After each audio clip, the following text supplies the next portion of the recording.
2 கொரிந்தியர் 5ஆம் அதிகாரம் 17வது வசனம். 2 கொரிந்தியர் 5:17, 17, 18.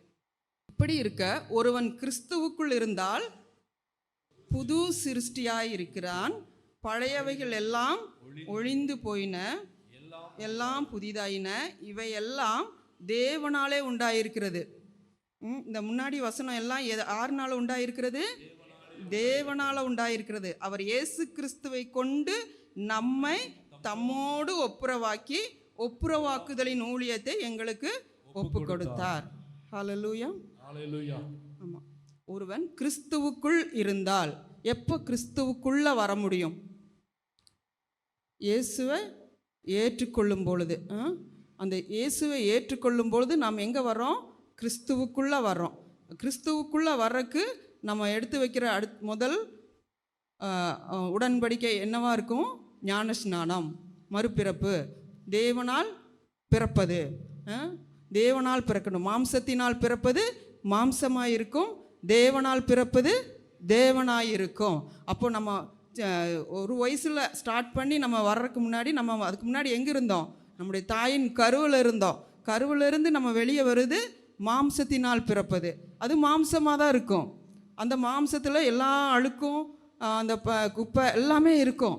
ஆனால் நம்ம எப்போ தேவனால் பிறக்கிறோமோ அப்போது தேவனை போல மாறணும். இப்போ நம்ம யாராவது சொல்லி கொடுத்தா நம்ம அம்மா மாதிரி அப்பா மாதிரியெல்லாம் பேசணும் இல்லை. அது மாம்சம், அது அப்படியே ஆயிரும். எப்போ மாம்சத்தில் பிறக்கிறோமோ அப்போவே நம்ம அம்மா பண்ணுறது அப்பா பண்ணுறது எல்லாம் பார்த்து பார்த்து, ஓ இப்படியா இப்படியா, இப்படி தான் செய்யணுமா, இப்படி தான் சாப்பிடணுமா, ஓ இப்படி தான் எல்லாரையும் வரவேற்கணுமா, இப்படி தான் அவங்களுக்கெல்லாம் தண்ணி கொடுக்கணுமா, அந்த மாதிரியெல்லாம் நம்ம அவங்கள பார்த்தே கற்றுக்கொள்ளுவோம். அது யாரும் டீச் பண்ணணுன்ட்டே இல்லை, கொஞ்சம் சொல்லிக் கொடுக்கலாம், அப்புறம் அப்படியே பழக்கமாயிரும். அதே போல் தான் தேவனால் பிறந்தா தேவனை போல் நம்ம பிஹேவ் பண்ணணும். ஹல்லேலூயா. அங்கே தான் ஒரு மாற்றம் வரணும். ஹல்லேலூயா.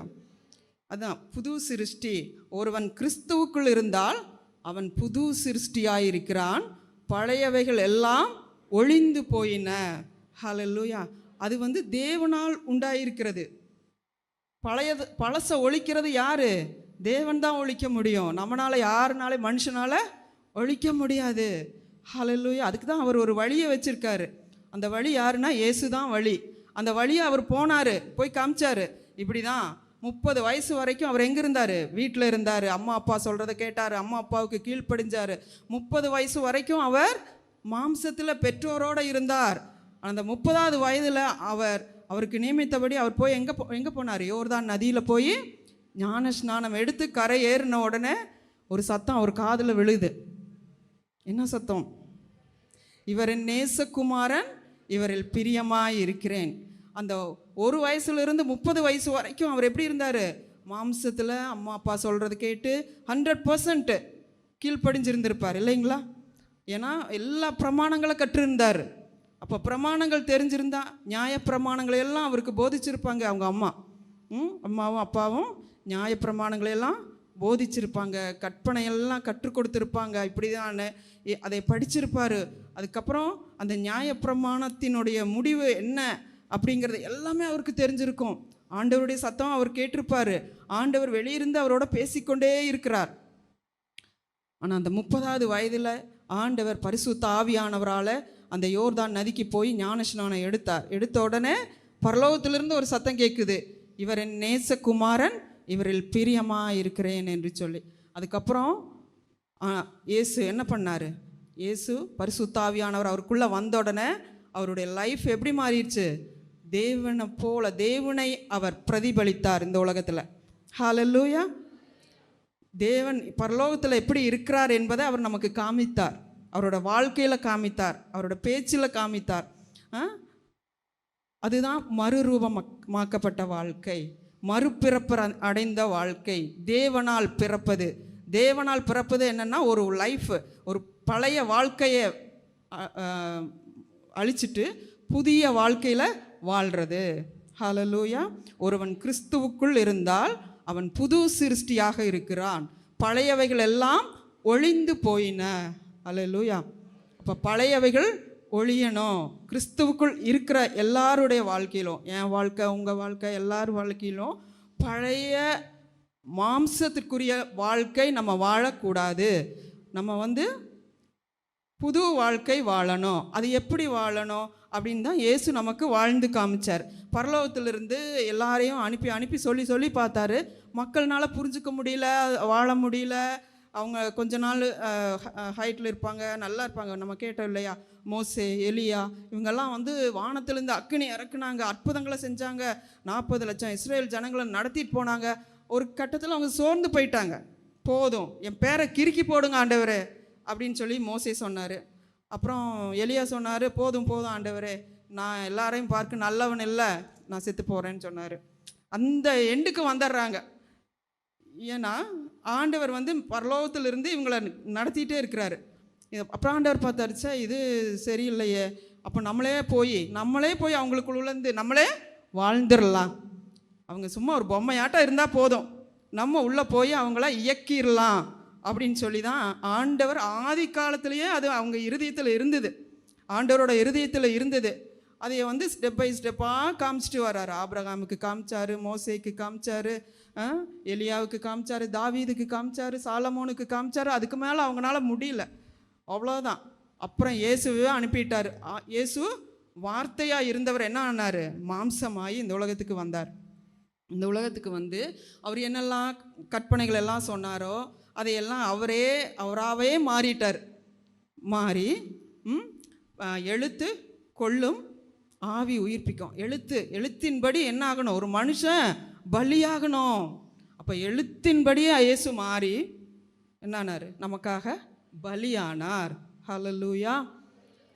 இப்போ பலியாகி நமக்காக ரத்தத்தை சிந்தி நம்ம எல்லாருக்கான அந்த விலைக்கிரயத்தை கொடுத்து நம்மளை அந்த இதுலேருந்தெல்லாம் மீட்டு எடுத்து அந்த 3 நாள் அடக்கம் பண்ணப்பட்டு 3 நாள் 3ஆவது நாள் உயிரோடு எழுந்து பிதாவிடத்துக்கு போய் பரிசுத்த ஆவியானவராய் இந்த உலகத்துக்கு நமக்குள்ளே வந்துட்டார். இதுதான் வழி, நமக்குள்ளே வர்றதுக்கான வழி இதுதான். இந்த வழியாக இயேசு போயிட்டு இப்போ நமக்குள்ளே இருக்கிறார். ஹல்லேலூயா. நம்மை அவரை போல மாற்றுவதற்காக, நாம் இயேசுவை போல, இயேசுவை பிரதிபலிக்கிறதுக்காக. இயேசு பிதாவை பிரதிபலித்தார், நாம் இயேசுவை பிரதிபலிக்கிறதுக்காக தான் இன்னைக்கு ஆண்டவர் கிறிஸ்துவுக்குள் நம்மை தெரிந்தெடுத்திருக்கிறார். கிறிஸ்து எங்கே இருக்கிறார், நமக்குள்ளே இருக்கிறார். நம்ம எல்லாரும் சேரும்போது தான் கிறிஸ்து பரிபூர்ணம் அடைகிறார். ஹல்லேலூயா. அவர்தான் தலையாகிய கிறிஸ்துவுக்குள்ளே நம்ம எல்லாரும் இணைகிறோம். எல்லாரும் ஒவ்வொரு அவயவமாக ஆண்டவர் வச்சிருக்கிறார் இந்த உலகத்தில். அப்போது எல்லா அவயவங்களும் இணையும் போது தான் கிறிஸ்துவின் சரீரமான சபை அப்படிங்கிற ஒரு நிறைவுக்குள்ளே வருது. அதனால தான் ஆண்டவர் நம்ம இணைத்திருக்கிறார். எதில் இணைத்திருக்கிறார், இயேசுவின் இரத்தத்தின் மூலமாக. அதனால தான் நம்ம அதை ஒவ்வொரு வாரம் நினைவு கூறுறோம். இயேசுவின் இரத்தத்தின் மூலமாக தான் இணைக்க முடியும். இயேசுவின் இரத்தம் தான் நம்ம பாவங்களை கழுவ முடியும். நம்மளை கழுவி சுத்திகரித்து அவருடைய பிள்ளையாக, அவருடைய சரீரமாக நம்மை இணைத்து நம்மை இந்த உலகத்தில் வச்சிருக்கிறார். நாம் அவருடைய சாயலாக வாழும்படிக்கு. இயேசு அங்கே போகிறாங்க பாருங்கள், இயேசு அங்கே இருக்காங்க பாருங்கன்னு இந்த உலகத்தில் நம்மளை காட்டுறதுக்காக தான் இன்றைக்கி நம்ம இருக்கிறோம் சர்ச். ஹல்லேலூயா. ஆமென். இவையெல்லாம் தேவனால் உண்டாகி இருக்கிறது. ஹல்லேலூயா. எபேசியர் 2ஆம் அதிகாரம் 8வது வசனம்.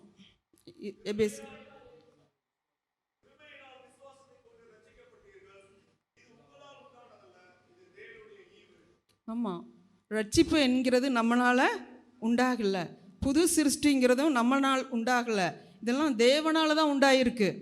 அதனால தான் நம்ம ஆராதிக்க வந்திருக்கிறோம். நம்ம ஏதோ கிறிஸ்தவங்களாக இருக்கிறோம், சண்டே சர்ச்சுக்கு போகணும், 3 பாட்டு பாடணும், ஒரு பைபிள் படிக்கணும், காணிக்க போடணும், ஜெபம் பண்ணணும், வந்துடலாம் அப்படிங்கிறதுக்காக இல்லை. இந்த ரட்சிப்பே யாருனால தான் உண்டாயிருக்கிறது, தேவனால் உண்டாயிருக்கிறது. சர்ச்சுக்குள்ளே வர்றதுக்கு காரணமே தேவன் தான். அப்போ அந்த தேவனை நம்ம ஆராதிக்க வேண்டும்.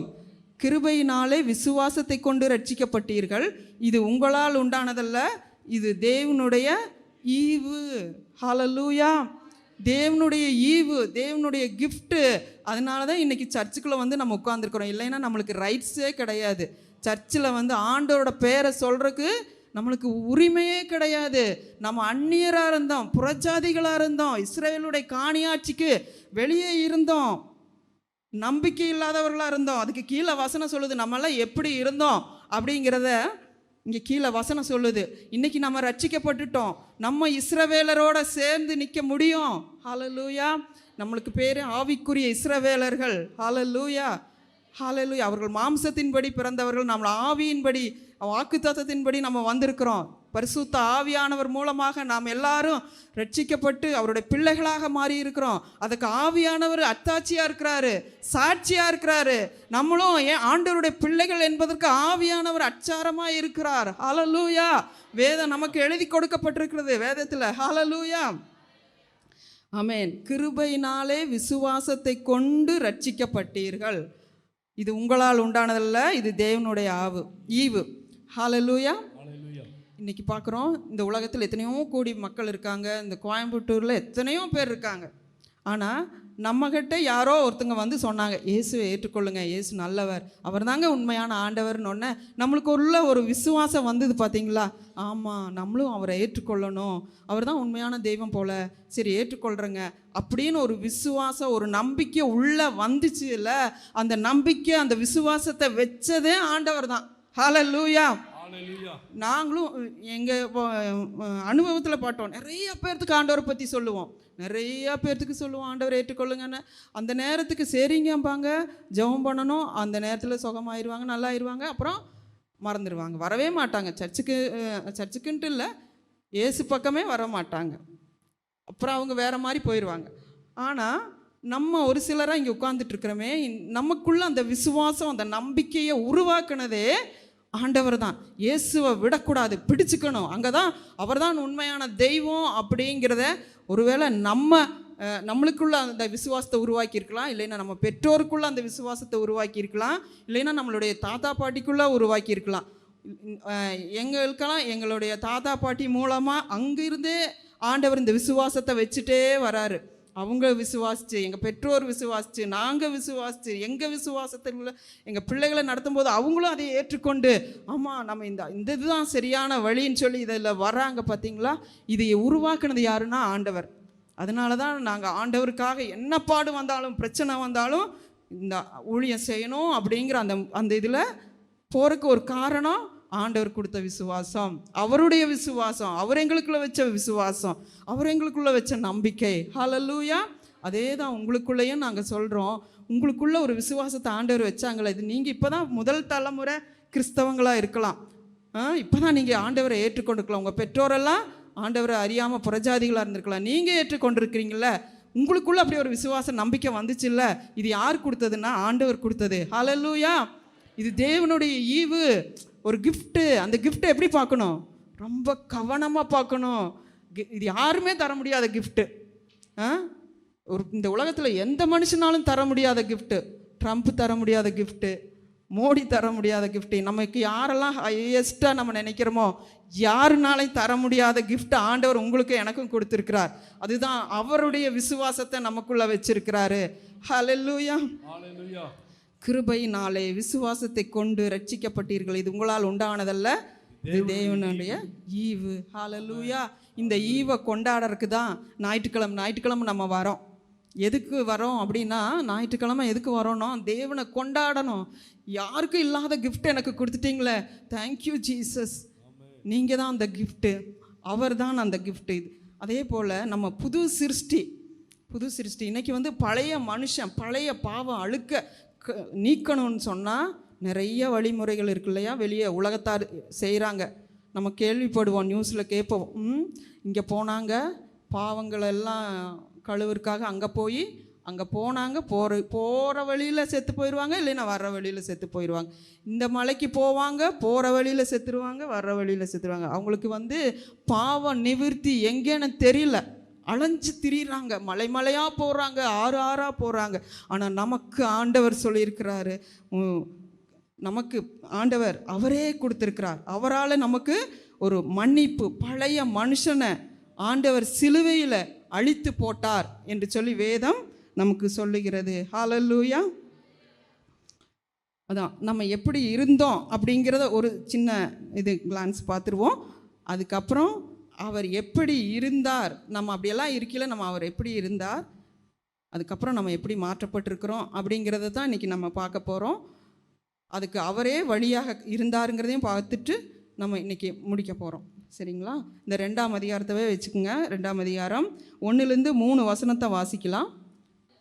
அக்கிரமங்களினாலும் பாவங்களினாலும் மரித்தவர்களாய் இருந்த உங்களை உயிர்ப்பித்தார். அவைகளிலே முற்காலத்தில் வழக்கத்திற்கேற்றபடியாகவும் கீழ்ப்படியாமின் பிள்ளைகளிடத்தில் இப்பொழுது கிரியை செய்கிற ஆகாயத்த அதிகார பிரபுவாகிய ஆவிக்கேற்றபடியாகவும் நடந்து கொண்டீர்கள். இப்படி தான் நம்ம நடந்தோம். ரட்சிக்கப்படுறதுக்கு முன்னாடி, ஆண்டவரை ஏற்றுக்கொள்றதுக்கு முன்னாடி, நம்மளுடைய பிறக்கும் போதே, நம்ம பாவம் செஞ்சதுனால பாவிகளாக இந்த உலகத்துக்குள்ளே வரல. பிறக்கும் போதே ஆதி காலத்துலேருந்து தலைமுறையாக எப்படி தான் பிறந்தோம்? மாம்சத்தில் பிறக்கும் போதே பாவத்தில் தான் பிறந்தோம். அது தாவீது சொல்லுவான், என் தாய் என்னை பாவத்தில் கற்பம் தரித்தாள் அப்படின்னு சொல்லி. அப்போது நம்ம பிறக்கிறதே எப்படி தான் பிறக்கிறோம்? பாவத்தில் தான் பிறக்கிறோம்.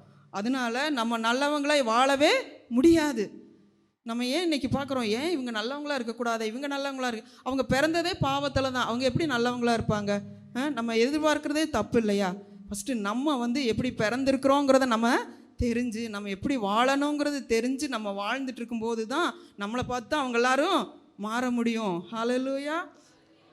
அப்போது அக்கிரமங்களினாலும் பாவங்களினாலும் மரித்து போய் இருந்தோம் இல்லைங்களா? நம்ம இந்த மாத வாக்குத்தத்தம் என்ன? திருடன் திருடவும் கொல்லவும் அழிக்கவும் வருகிறானே என்று வேறொன்றுக்கும் வரான். ஆதியில் ஆதாம் ஏவாள்கிட்ட இருந்தே பிசாசு என்ன பண்ணிட்டான்? அவங்களுடைய ஆண்டோட வார்த்தையை திருடி அவங்கள கொன்று அழித்து போட்டான். ஆனால் ஆண்டவர் என்ன பண்ணிட்டார்? அவைகளுக்கு ஜீவன் உண்டாயிருக்கவும் அவைகள் பரிபூர்ணப்படவும் வந்தேன் என்று சொன்னார். இப்போ ஆண்டவர் இந்த உலகத்துக்கு வந்தது இழந்து போன அந்த வாழ்க்கையை, இழந்து போன அந்த ஆண்டவரோடு இருந்த உறவை, இழந்து போன அந்த வார்த்தையை மறுபடியும் உயிர்ப்பித்து மறுபடியும் அவங்கள புது சிருஷ்டியாக மாற்றுறதுக்கு தான் வந்தார். இப்போ இந்த 2000 ஆண்டுகளுக்கு முன்னாடி முதல் வந்த ஆதாம் மரித்து போயிட்டான். அதில் வந்த எல்லாருமே மரித்து பாவத்தில் தான் பிறந்தோம். ஆனால் 2ஆம் ஆதாமாகிய இயேசு கிறிஸ்து நம்ம என்ன பண்ணிட்டார்? உயிர்ப்பித்து இருக்கிறார், புது சிருஷ்டியாய் மாற்றி இருக்கிறார். ஹல்லேலூயா. இது அவர் செய்த கிருபை, ஈவு. அப்போது நம்ம எப்படி இருந்தோன்னா, முற்காலத்தில் மாம்ச இச்சையின்படியே நடந்து மாம்சமும் மனசும் விரும்பினவர்களை செய்து சுபாவத்தினாலே மற்றவர்களைப் போல கோபாக்கினையின் பிள்ளைகளாக இருந்தோம். சுபாவத்தில் எப்படி தான் இருந்தோம்? மற்றவர்களை போல, ரட்சிக்கப்படாதவர்களை போல கோபாக்கினின் பிள்ளைகளாக தான் இருந்தோம். ஹல்லேலூயா. நம்மளோட மாம்சம் என்ன சொல்லுது, மனசு என்ன சொல்லுது, அதன்படி வாழ்ந்தோம். ஆண்டோட வார்த்தை என்ன சொல்லுதுன்னு வாழலை. அந்த வார்த்தையே நம்மளுக்கு தெரியாது இல்லையா? ஆண்டவரை ஏற்றுக்கொள்றதுக்கு முன்னாடி, ஏற்றுக்கொண்டதுக்கப்புறம் தான் ஆண்டோட வார்த்தையை நம்ம படிக்கிறோம், அதை நம்மளை வழி நடத்துகிறது. ஹல்லேலூயா. அதுக்கு முன்னாடி மாம்சமும் மனசும் தான் நம்மளை வழி நடத்திட்டு இருக்குது. ஹல்லேலூயா. அப்படி நம்ம எப்படி இருந்தோம்? கோபாக்கினையின் பிள்ளைகளாக இருந்தோம். அப்போ இந்த கோபாக்கினையிலிருந்து நம்மளை விடுதலையாக்குனது இயேசுவின் ரத்தம். அதுதான் இன்றைக்கி வர்ஷிப்பில் பாடணும் இல்லையா? இயேசுவின் ரத்தத்தினால தான் மீட்பு இருக்குது. ஹல்லேலூயா.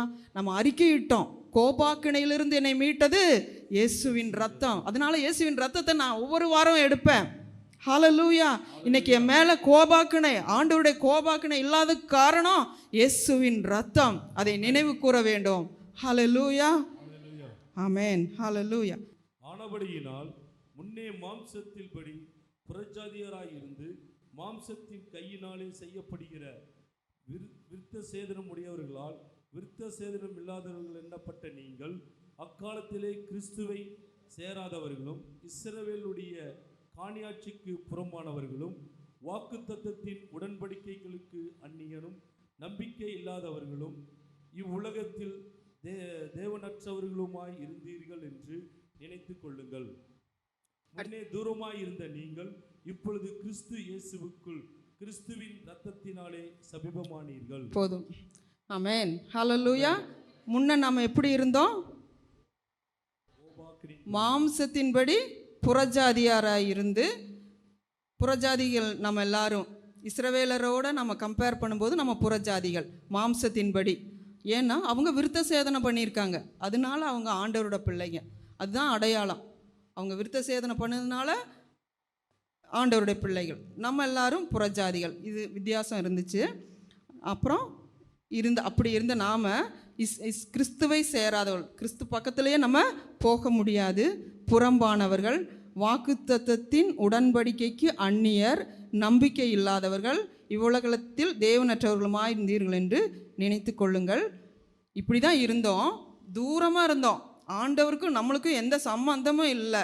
பக்கத்தில் வந்து ஆண்டவர் சொன்னார் மோசேட்ட, இந்த மலைக்கு பக்கத்தில் யாருமே வரக்கூடாது, ஒரு ஆடு மாடு கூட வரக்கூடாது, யாருமே வரக்கூடாது, பக்கத்தில் வந்து தொட்டா கூட அவங்க என்ன ஆயிடுவாங்க, செத்து போயிடுவாங்க. அந்த அளவுக்கு தேவன் வந்து பரிசுத்தராக இருந்தார். அவர் பக்கத்தில் யாருமே நெருங்க முடியாமல் இருந்துச்சு, தூரமாக இருந்தோம். ஆண்டவரோட பிள்ளைகளுக்கு என்ன பண்ணணும், அவங்க விருத்த சேதனம் பண்ணணும். அப்போ தான் அவங்க வந்து ஆண்டவரோட பிள்ளைங்கிற அங்கீகாரம். அந்த விருத்த சேதனம் கூட மற்றவர்களுக்கு கிடையாது. அப்படி பண்ணி கூட ஆண்டவரோட சேர்ந்துக்கலான்னா முடியாது. ஒன்லி ஆண்டவருடைய பிள்ளைகள், அதாவது இஸ்ரவேல், யாக்கோபு அந்த சந்ததி மட்டும்தான் இருக்க முடியும்.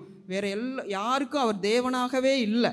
அப்படி இருந்தோம், தேவனற்றவர்களாக இருந்தாங்க, நம்பிக்கை இல்லாதவர்களாக இருந்தாங்க, அப்படி தான் இருந்தோம். அப்போ முன்னே தூரமாக இருந்த நீங்கள் இப்பொழுது கிறிஸ்து இயேசுவுக்குள் கிறிஸ்துவின் இரத்தத்தினாலே சமீபமானீர்கள். ஹல்லேலூயா. இன்னைக்கு ஆண்டவரை, இயேசுவே ஆண்டவரே நீ நல்லவர் அப்படின்னு சொல்றதுக்கான தகுதியை கொடுத்ததே இயேசுவின் ரத்தம். ஹல்லேலூயா. இயேசுவின் ரத்தம் தான் நம்மளை தகுதிப்படுத்தி இருக்கிறது. ஒரு வாரம் கூட நம்ம அந்த ரத்தத்தை குறித்து நம்ம கவலையற்று இருக்கக்கூடாது, மிஸ் பண்ணக்கூடாது. ஹல்லேலூயா. மாசத்துல ஒரு தடவை வைக்கலாம், அப்போ ஒரு மாசம் முழுவதும் நம்ம நினைவு கூற முடியாது இல்லைங்களா? வாரம் நம்ம நினைவு கூறுறோமே, எவ்வளவு பாக்கியம், எவ்வளவு சந்தோஷம். ஹல்லேலூயா. அவருடைய இரத்தத்தினாலே சமீபமானீர்கள். தேங்க்யூ. ஆமென். நமக்கும் ஆண்டவருக்கும் இடையில பெரிய பிளவு இருந்துச்சு, ஒரு கோபாக்குன்னு இருந்துச்சு. இஸ்ரேல் ஜனங்களுக்கும் புறஜாதிகளுக்குரிய நிறைய பிரிவினைகள் எல்லாம் இருந்துச்சு. இவங்க எல்லாருக்கும் ஆண்டவரோட வேதம் அவங்க கிட்ட இருக்கு, இவங்ககிட்ட ஒன்றுமே இல்லை. இவங்க இஷ்டத்துக்கு இவங்களுடைய யாரையோ கும்பிடுவாங்க, இயற்கையை கும்பிடுவாங்க, கல்லை பார்ப்பாங்க, அதுவும் கடவுள், மரத்தை பார்த்து அதுவும் கடவுள், இப்படியெல்லாம் போயிட்டு இருந்துச்சு. ஆனால் இவங்களுக்கு தான் வேதம் இருந்தது, கர்த்தருடைய வார்த்தை இருந்தது. அப்படி ஒரு பெரிய பிரிவினை, ஒரு பெரிய கேப். ஹல்லேலூயா. அதை தான் ஆண்டவர் சரி செய்தார் சிலுவையில். ஹல்லேலூயா. 14வது வசனத்திலேருந்து கீழே பாருங்க. ஹல்லேலூயா. அப்போது இஸ்ரவேலர் எவ்வளோ தைரியமாக ஆண்டவர்கிட்ட சேர முடியுதோ அந்த அளவுக்கு புறஜாதிகளும் ஒரே ஆவியினாலே பிதாவின் இடத்தில் சேரும் சிலாக்கியத்தை இயேசு கிறிஸ்து மூலமாக பெற்றிருக்கிறோம். ஹல்லேலூயா. இதுக்கு முன்னாடி பார்த்தா பகை, எப்படி அவரே நம்முடைய சமாதானக்காரனராகி இஸ்ரவேல் ஜனங்கள் வேற யாரையும் தொடமாட்டாங்க, பக்கத்தில் கூட போக மாட்டாங்க, பேச மாட்டாங்க இல்லையா? அவங்களுக்கும் இவங்களுக்கும் ஒரு பிரிவினை, பெரிய பிரிவினை. ஏன்னா ஆண்டவருடைய பிரமாணத்தில் அது இருந்ததுனால அப்படி நடந்தது. அப்போ வந்து அதைய வந்து சிலுவையில் ஆண்டவர் என்ன பண்ணார், உடைத்து போட்டார். ஹல்லேலூயா. இருதிரத்தையும் ஒன்றாக்கி, இருதிரத்தார், யூதர்கள் என்றும் இல்லை, புறஜாதியார் என்றும் இல்லை, கிரேக்கன் என்றும் இல்லை, அடிமை என்றும் இல்லை, சுயாதீனன் என்றும் இல்லை, இப்படி எந்த பிரிவினையுமே இருக்கக்கூடாதுங்கிறதுக்காக தான், ஒரே ஆவியினால எல்லாரும் பிதாவின் இடத்துல சேரணுங்கிறதுக்காக தான் இயேசு சிலுவையிலே பலியானார். ஹல்லேலூயா. அந்த பிரிவினை எல்லாம் சிலுவையிலே தகர்த்து போட்டார். ஹல்லேலூயா. தம்முடைய மாம்சத்தினாலே ஒழித்து இருதிரத்தாரே நமக்குள்ளாக ஒரே புதிய மனுஷனாக சிருஷ்டித்திருக்கிறார். ஒரே புதிய மனுஷனாக சிருஷ்டித்திருக்கிறார். இயேசுவை ஏற்றுக்கொண்ட எல்லாருமே புதிய சிருஷ்டி. ஹல்லேலூயா. கிறிஸ்துவுக்குள்ளாக நாம் எல்லாரும் ஒன்றாய் இருக்கிறோம் அப்படிங்கிற ஒரு புது சிருஷ்டிப்பை ஆண்டவர் உருவாக்கி இருக்கிறார். இது தேவனால் உண்டாயிருக்கிறது. ஹல்லேலூயா. அதனால தான் நம்ம சர்ச்சுக்கு ஒரு யூதர் வந்துட்டு போனார் இல்லைங்களா? இதெல்லாம் வந்து ஒரு அடையாளம். இல்லைன்னா அவங்க இங்கெல்லாம் வர முடியாது, வரக்கூடாது, இங்கெல்லாம் வந்து நம்ம கூடையெல்லாம் தங்கக்கூடாது, அப்படி ஒரு பிரிவினை இருந்துச்சு. ஆனால் அதெல்லாம் ஆண்டவர் சிலுவையிலே கொன்று விட்டார். ஹல்லேலூயா. ஒழித்து விட்டார். ஹல்லேலூயா. ஓகே, இது வந்து ஒரு பகுதியான ஒரு நிறைவேறுதல். இதெல்லாம் ஆண்டவர் சிலுவையில் செய்து நமக்காக செய்து கொடுத்தார், புறஜாதியாருக்காக நமக்காக செய்து முடித்தார். ஆமென்.